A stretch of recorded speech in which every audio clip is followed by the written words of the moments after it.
Bitcoin is on the brink of one of the craziest breakouts we have ever seen. And once this happens, it'll be, let's just call it, spectacular.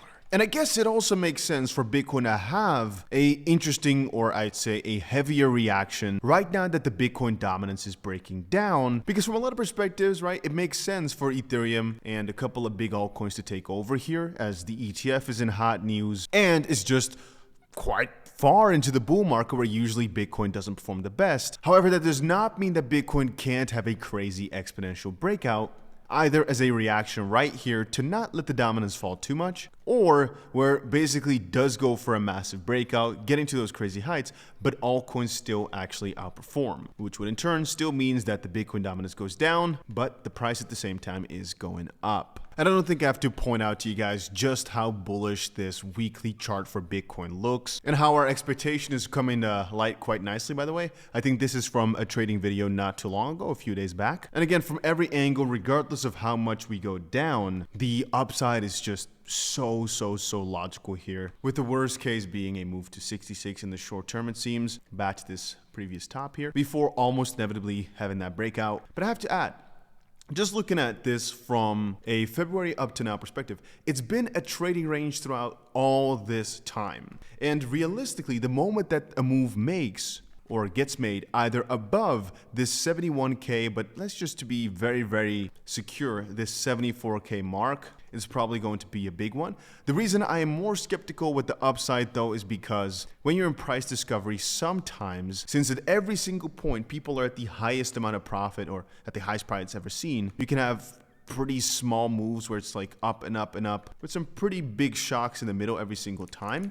But with the downside, it's slightly different. Anyway, the moment we break out from either of these two sides, it'll be a pretty explosive move. Just like how the moment we broke below here, below our, basically our range, you can see it was a pretty quick move, just thousands upon thousands of dollars down. And it was still worth bidding because it would most likely get picked back up again quite quickly, but you can see how severe the move was. And we're expecting as well that the moment we cross 74,000 and $5.5 billion get wrecked over there, that is going to be a pretty quick move towards 79, and after 79 there's 82, 84, where there might be issues yet again, but we are expecting from here a very quick move upwards and downwards again. The probabilities of a downwards move are getting increasingly smaller, especially as the ETF news continues on and is bullish. And right now, just looking at this chart as well, yes, we are facing a double top here at this previous top, but on the short term, it's been a very easy to view uptrend. And as long as in this little span of time here, we don't go below 60,000 as a base case,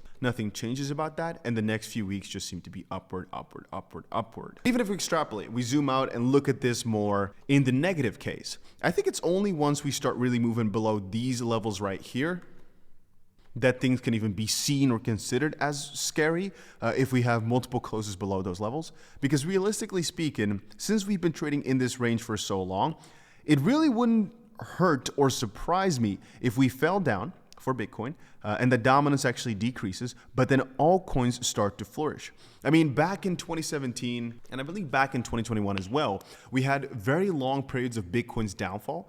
Like for example, after it's made its all-time high, where altcoins actually went up most days. And that's because Bitcoin then is down a little bit or quite neutral, but people are mostly just using their Bitcoin to buy altcoins with it. And at the start, usually they're buying Ethereum with their Bitcoin, after which they buy some of the bigger altcoins. Anyway, right now I'd say from almost every angle we're in a really good spot with Ethereum. Just keep it pushing through. I think as long as no really negative news comes out, we're gonna see Ethereum keep pushing, and I think right now it's the preferred trade over Bitcoin. I will say though that Bitcoin obviously is closer to one of the craziest points. As for Bitcoin, it's about 74,000 before massive liquidations, and with Ethereum we already had that massive liquidation wave happen quite recently, and the next big wave is roughly $1,000 above it at the all-time high, so roughly 4,900 for Ethereum. But I still think over this cycle, Ethereum will see at least 10, but probably closer to $16,000 to $20,000. For Bitcoin, as you guys know, I think will at least double from here, but that will take a significant amount of time.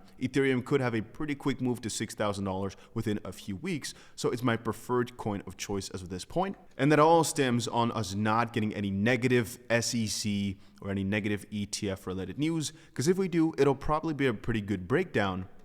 But again, realize, I have to reload real quick, realize how crazy things went for Bitcoin regarding the ETFs, I keep thinking the same will probably happen for ETH. Even though many people say, no, this, that. It will probably happen in the exact same fashion. You can keep denying it, but this is the highest probability right now. Anyway, if you're looking for a crypto exchange to trade on, the one I personally use is Bybit, and I've left the link down below. You can claim yourself either a $500 free trade or $30,000 worth of deposit bonuses with the link down below. Just check it out. You've got nothing to lose, and that's about it.